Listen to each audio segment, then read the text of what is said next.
Shalom, shalom a todos os jovens da nossa comunidade, a todos os Bnei Noah que estão aqui na Escola 770, estudando um pouco de Torá. Estamos na porção semanal, na paraxá semanal, Terumá. Essa paraxá nos conta um pouco da cuidadosa construção do tabernáculo móvel, do tabernáculo construído pelos judeus. E nosso papel aqui é trazer a vocês os códigos e as senhas para acessar o mundo espiritual de forma prática. Então, esse artigo que eu preparei para vocês cuidadosamente descreve cada utensílio que havia no tabernáculo e o que nós podemos aprender com cada um deles. Então, vamos lá? Então, esses utensílios, eles têm significados simbólicos e típicos judaicos, né? Como acontece com muitas outras ocorrências dentro do nosso universo judaico. Sabemos que letras hebraicas são símbolos vivos, estudados e conduzidos por nossos sábios. Então, a mística judaica traz o significado para cada um dos elementos que correspondem à construção do nosso tabernáculo. E dentro dessa análise, vamos procurar trazer praticamente o sentido à nossa vida desses utensílios hoje. Então, o primeiro elemento que foi construído foi a Sagrada Arca da Aliança, né? Então, ela foi construída primeiro, lembrando que ela era de ouro maciço e as dimensões da Arca da Aliança, assim como a sua ornamentação física, deveria parecer com o futuro tabernáculo construído. Essa arca, ela possuía, segundo a Bíblia oral, 3 caixas, uma dentro da outra, que simbolizava cada um aspecto da nossa vida hoje e da vida do povo judeu. A primeira caixa representa o estudo íntimo da Torá, que deve permanecer nos lábios e em nossos corações, independente de sermos judeus ou Bnei Noah. A segunda representava o sacerdócio e era dado a um judeu legítimo. Contudo, um Bnei Noah que quer se tornar um grande sábio poderá, pois a Torá ela é acessível a todos. E a terceira caixa dessa arca representaria a monarquia judaica, que é delegada somente a cada judeu nascido de uma mãe judia.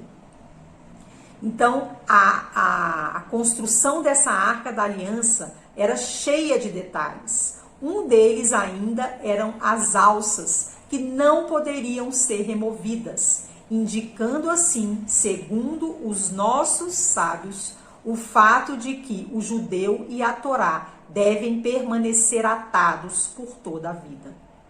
O fato da arca ser de ouro é uma forma de espiar a transgressão da construção do bezerro de ouro.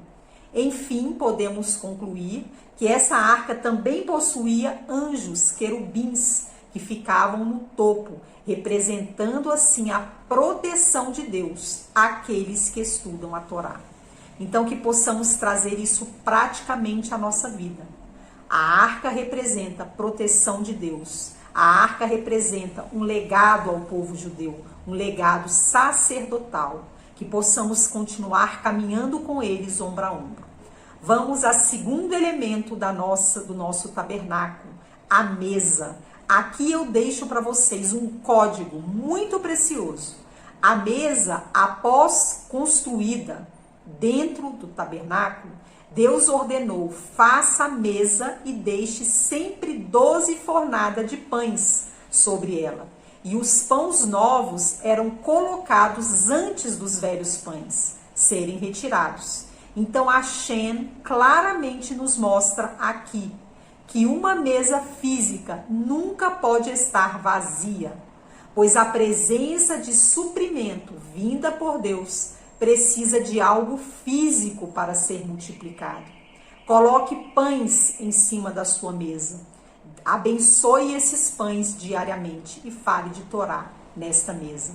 Sua mesa aí na sua casa é fonte de bênção. Afortunado é o homem que em sua mesa entra a palavra de Torá, e uma porção diariamente deve ser doada ao pobre, assim diz os nossos sábios. Então, deixo para vocês essa chave. Pegue pães, coloque sobre a mesa todos os dias e não retire eles. Dê bênção a esses pães, distribua aos pobres e fale, converse com seus filhos, com sua família ou com Deus, no caso daqueles que são sozinhos. Fale assuntos de Torá. Dessa forma, o suprimento estará na sua vida. O terceiro elemento é o candelabro, a menorá de 7 braços. Ela era feita detalhadamente de um único bloco de ouro e ornamentada com botões, com flores, com taças. Entretanto, que nosso dever seria observar ela detalhadamente, mas eu quero chamar a atenção de vocês a um fato muito marcante. Moisés jogou o bloco de ouro sobre a fornalha de fogo e um milagre surgiu, a menorá de 7 braços. Moshe sentiu dificuldade em entender o que o Eterno queria, porque era muito detalhe que deveria conter nessa menorá. Então houve a necessidade de um milagre. Moshe jogou na fornalha o bloco de ouro e assim veio pronta a menorá. O que isso quer nos dizer? O que isso quer nos falar? Que primeiro o homem deve fazer o que pode em sua vida para resolver as situações. Então Deus vem ajudá-lo. A menorá representa sabedoria da Torá, que é comparada à luz. Então o rei Salomão colocou 10 menorás no templo, pois esta era a tradição que recebeu de Moisés. Havia, portanto, no total 70 lâmpadas no templo sagrado, pois cada menorá consistia de 7 braços. Isso simboliza a nós hoje que as 70 nações do mundo eram obrigadas a cumprir as 7 leis de Noa, ordenadas por Deus a toda a humanidade. Então está presente aí o nosso chamado, a nossa missão. A todos aqueles que não são ainda Bnei Noas, que não professam o monoteísmo, procure a nossa comunidade, estude conosco e descubra que Deus é um. O quarto elemento que eu quero chamar a atenção de vocês são as paredes do tabernáculo.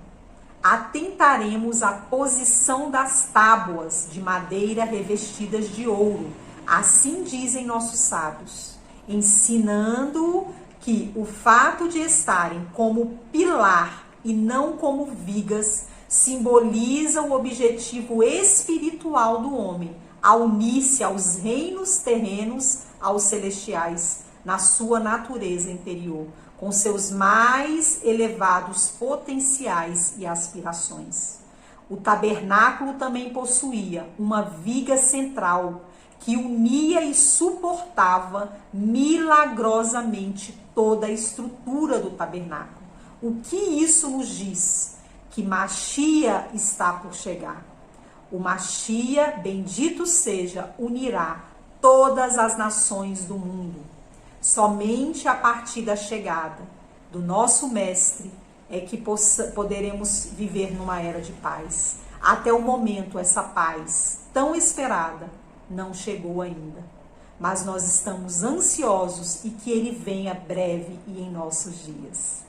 O quinto elemento do tabernáculo é a cobertura feita de tecidos finos, cuidadosamente trabalhados, mostram a nós o dever de tratar todos os objetos de valor que nós temos, a evitar que estraguem.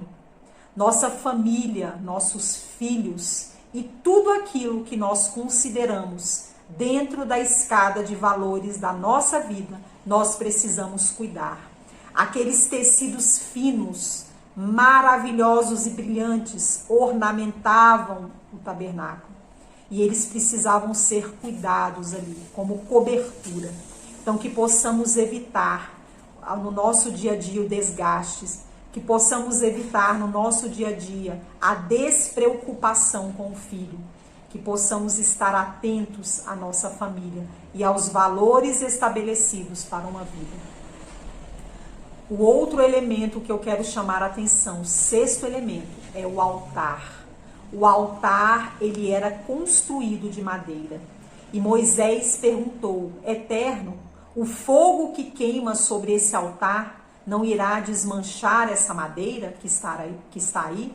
E o Eterno disse a ele: Eu não vivo no mundo que você vive.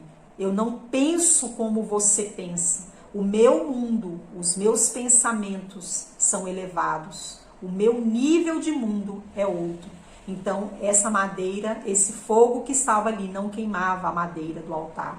E ainda, milagrosamente, a fumaça que emergia dali era tão reta e linear que era de se admirar. Então, o propósito do altar em hebraico, e de acordo com os nossos sábios, está nos indicando em suas iniciais que o povo judeu, que todo o povo judeu e aqueles que andam com os judeus, nós, Bnei Noah, precisamos estar atentos ao perdão. Precisamos nos atentar ao mérito. Nós vivemos em uma sociedade de meritocracia. O estudo da Torá nos gera mérito. Precisamos estar ligados e atentos às bênçãos que estão a nos rodear, né? E também estar atentos à vida. Então, o altar nos chama a esses pontos: o perdão, o mérito, a bênção e a vida. O templo sagrado em Jerusalém ficava num monte muito elevado. E Deus fez com que o altar de cobre ficasse naquela montanha. Ali foi construído, exatamente no local onde Deus colocou Adão e Eva, e o início de toda a humanidade. No mesmo local que ficou os sacrifícios de Caim e Abel, filho de Adão, e também onde Noé construiu um altar após o dilúvio. Então, nada na Torá acontece de forma aleatória. E nós podemos somente conduzir os nossos pensamentos e as nossas ações através da orientação dos nossos sábios. Não entre em conversas alheias. Siga aqueles que são sacerdotes, aqueles que detêm a Torá oral, a Bíblia falada, e entenda os símbolos para que assim você possa aplicar em sua vida. Essa é a nossa mensagem de hoje e eu desejo a todos vocês muito crescimento e que a energia semanal traga a vocês o conhecimento da vida prática. Baruch Hashem.